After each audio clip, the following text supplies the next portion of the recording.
श्री शिवाय नमस्तुभ्यम। हम सबको पता है कि 1 मार्च को शुक्रवार की शमी जयंती का बहुत ही प्यारा सा दिन है। और अगर आप अपनी फैमिली के लिए, परिवार के लिए खुशियां चाहते हो तो ये वीडियो आपके लिए है। बस आपको अपने घर के किसी भी गमले में 3 बार जल चढ़ाना है और कैसे करना है इस पूरे उपाय को बहुत ही विस्तार से बताऊंगा। तो वीडियो को पूरा देखिएगा ताकि चीज़ें आपको बहुत ही आसानी से समझ में आ पाएँ और अपने घर पे ही आप इस उपाय को अच्छे से कर पाओ। ठीक है ना, चलो स्टार्ट कर दें। यहाँ पे देखो, मैंने स्क्रीन पे आपके सामने गमले रखे हैं बहुत सारे, है ना। यहाँ पे हमें एक स्पेसिफिक गमले यानी कि एक पर्टिकुलर गमले में रखना होगा। वो कौन सा गमला है? वो गमला होगा शमी पेड़ का। कौन सा? शमी पेड़। जो शुक्रवार का दिन होता है शमी पेड़ का दिन माना जाता है, शमी का दिन माना जाता है। ठीक है।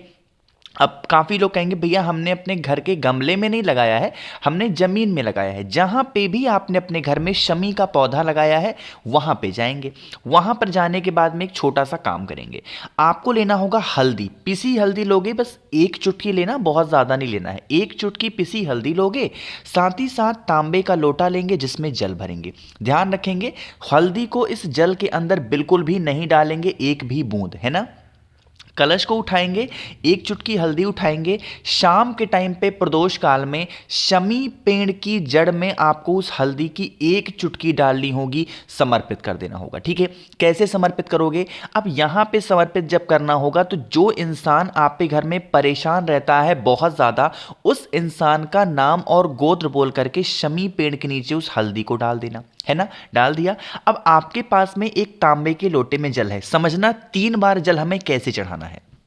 जितना भी जल आपके कलश में है ना, उस जल में से आधे जल को 3 बार में चढ़ाओगे। मेरी बात फिर से सुनना, जितना जल आपके कलश में है उसी कलश का आधा जल 3 बार में समर्पित करोगे, थोड़ा थोड़ा करके उसी हल्दी के ऊपर। जो भी व्यक्ति शुक्रवार को शाम के टाइम पे प्रदोष काल में इस उपाय को करता है उसके जीवन से कष्ट खत्म होते हैं। पहला काम तो ये हुआ कि उस कलश का आधा जल आपने 3 बार में समर्पित किया। अभी आपके उस कलश में आधा जल बचा हुआ है, आधा लोटा जल।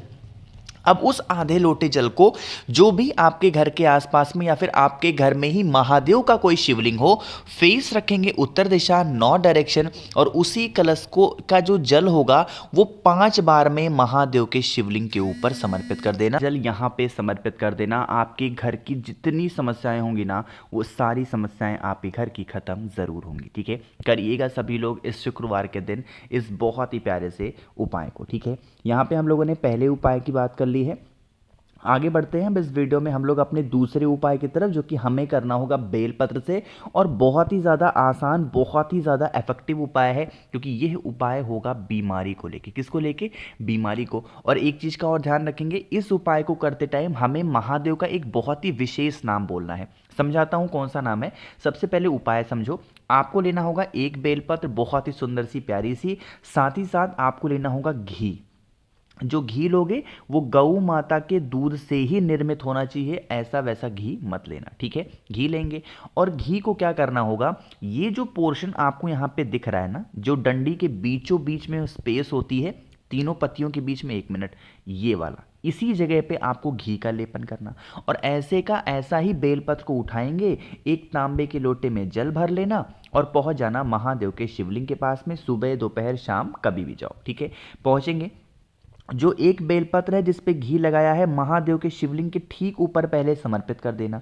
अब यहाँ पे जब समर्पित करोगे तो आपको एक नाम बोलना है महादेव का, और वो नाम मैं आपको यहाँ पे लिख दे रहा हूँ। यहाँ पे आपको बोलना होगा कल्याण मित्र के नाम से। किसके नाम से? कल्याण मित्र के नाम से उस एक बेलपत्र को समर्पित करना है। साथ ही साथ जो इंसान आपके घर में बीमार पड़ा हुआ है, बहुत दिनों से आप परेशान हो, उसकी दवा करा के, मेडिसिन करा के उसकी बीमारी ठीक नहीं हो रही है, तो उस इंसान का नाम और गोत्र बोलेंगे और फिर 1 लोटा जल उसी बेलपत्र के ऊपर बिल्कुल धीरे धीरे स्लो मोशन में आपको समर्पित करना है। साथ ही साथ महादेव से विनती करती जानी है, हे महादेव, हमारे घर का ये इंसान है, बहुत ज़्यादा बीमार है, बहुत ज़्यादा परेशान है, आप इसकी बीमारी को ठीक करें।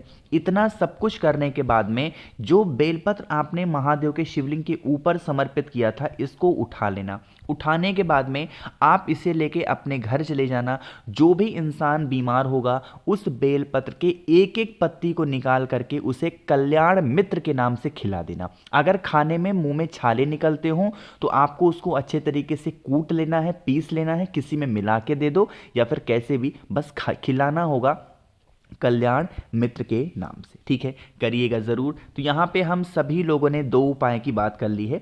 आगे बढ़ते हैं। अब इस वीडियो में हम लोग अपने तीसरे उपाय की तरफ, जो कि आपको करना होगा नीले फूल से, है ना। कहोगे भैया ये किसके लिए होगा? ये आपके 2 चीज़ों में फ़ायदे करेंगे। वो क्या क्या फ़ायदे होंगे सब कुछ बताऊंगा, लेकिन जल्दी से कर दो वीडियो को लाइक।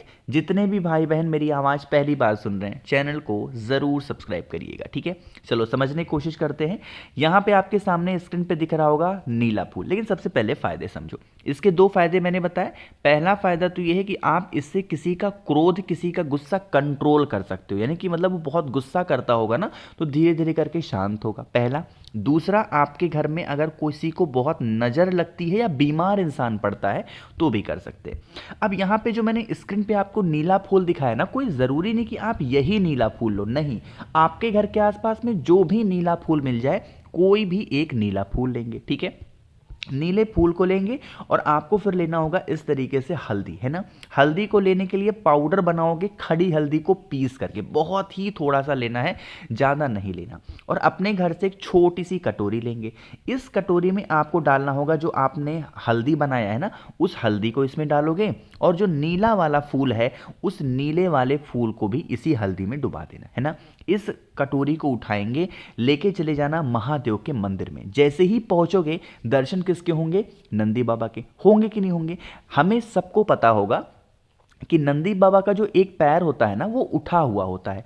जो पैर नंदी बाबा का उठा है, उसी साइड में बैठ करके उस कटोरी को यहाँ पे नीचे रख देना, और वहाँ पर बैठ करके 2 मिनट तक आपको बोलना होगा महामृत्युंजय मंत्र। मैं फिर से बोल रहा हूँ, एक चीज़ का ध्यान रखेंगे, अगर महामृत्युंजय मंत्र आपको आता हो या फिर ठीक से पढ़ना आता है कहीं से देख के भी, तब तो महामृत्युंजय मंत्र का जप करना वहाँ बैठ के। लेकिन आपको लगता है कि नहीं, ये बहुत ही टफ है, डिफिकल्ट है, हमें पढ़ने में दिक्कत हो सकती है, तो आप भूल कर भी मत पढ़ना, क्योंकि महामृत्युंजय मंत्र बहुत ही ज़्यादा बड़ा मंत्र माना जाता है, और आपकी एक छोटी सी गलती, गलत आपने मंत्र पढ़ दिया तो उसका दोष भी लगता है। तो अगर महामृत्युंजय मंत्र नहीं पढ़ पा रहे हो तो परेशान ना हो, 2 मिनट तक वहाँ पर बैठ करके श्री शिवाय नमस्तुभ्यम का जप कर लेना। ठीक है, समझ में आई बात। और उसके बाद में जो हल्दी होगी वो नंदी बाबा के उठे पैर पे समर्पित करके, यहाँ पे जो नीला फूल होगा फिर उसको उठा के अपनी कटोरी में डाल देना, है ना। और फिर आप मंदिर के अंदर प्रवेश करेंगे, एक तांबे के लोटे में जल लेकर के, और महादेव के शिवलिंग के ऊपर श्री शिवाय नमस्तुभ्यम का ध्यान करके समर्पित कर देना। ठीक है, आपके पास में एक नीला फूल है जो आपने नंदी बाबा के पैर से उठाया था, उसे लेके आप अपने घर चले जाएंगे। जो इंसान आपके घर में क्रोध करता है या बीमार रहता है, अगले दिन जब वो इंसान नहाने के लिए जाएगा तो उसकी बाल्टी में उस नीले फूल को डाल करके 7 बार घुमा देना, और फिर उस नीले फूल को किसी पेड़ वगैरह के नीचे डाल देना। आपके जो भी समस्याएं होंगी, चाहे क्रोध को लेके, गुस्से को लेके या बीमारी को लेके, वो धीरे धीरे करके ठीक होना स्टार्ट हो जाएंगे। ठीक है, करिएगा ज़रूर। 3 उपाय की बात हमने कर ली है। एक और बहुत ही छोटे से उपाय की बात हम लोग करने जा रहे हैं, जो कि चौथा उपाय है। यह उपाय आपके घर से नज़र, टोने, टोटके को हटाएगा। ठीक है, देखो क्या करोगे, आपको लेना होगा यहाँ पे 1 चुटकी हरा धनिया। देखो हरा धनिया इस तरीके से होता है, खड़ा वाला, वही हरा धनिया लेंगे। हरा धनिया के बाद में आपको लेना होगा लाल फूल। कितने? 5। अब वो लाल फूल ऐसा ज़रूरी नहीं कि गुलाब का ही फूल हो, नहीं, कोई भी लाल फूल आपको लेना, या फिर लाल फूल की 5 पंखुड़ियों को भी ले सकते हो। ठीक है, लेना। लेने के बाद में आपको 5 बेलपत्र भी लेनी होगी। इन तीनों चीज़ों को लेंगे, साथ ही साथ एक लाल कपड़ा भी लेंगे। ठीक है, जो जो चीज़ें मैंने आपको बताई हैं, दिखाई हैं, उन सभी चीज़ों को, जो हरा धनिया दिखाया उसको डालोगे, जो बेलपत्र दिखाया उसको रख देना, जो लाल फूल दिखाया उसको रख देना। रखने के बाद में इसकी पोटली बना देना। ठीक है, पोटली कहाँ पे बनाओगे? जो आपके घर का मध्य बिंदु होगा, जो भी आपके घर का मध्य बिंदु हो, उस मध्य बिंदु में बैठ करके आपको पोटली बनानी है। पोटली बनाने के बाद में प्रार्थना करना, जो भी विनती हो कि हमारे घर में नज़र, टोने, टोटके ना लगें, इस कामना से उपाय को करेंगे। और फिर इस पोटली को उठाना, और आपके घर के आसपास में कोई भी देवी माता का मंदिर हो, किसका?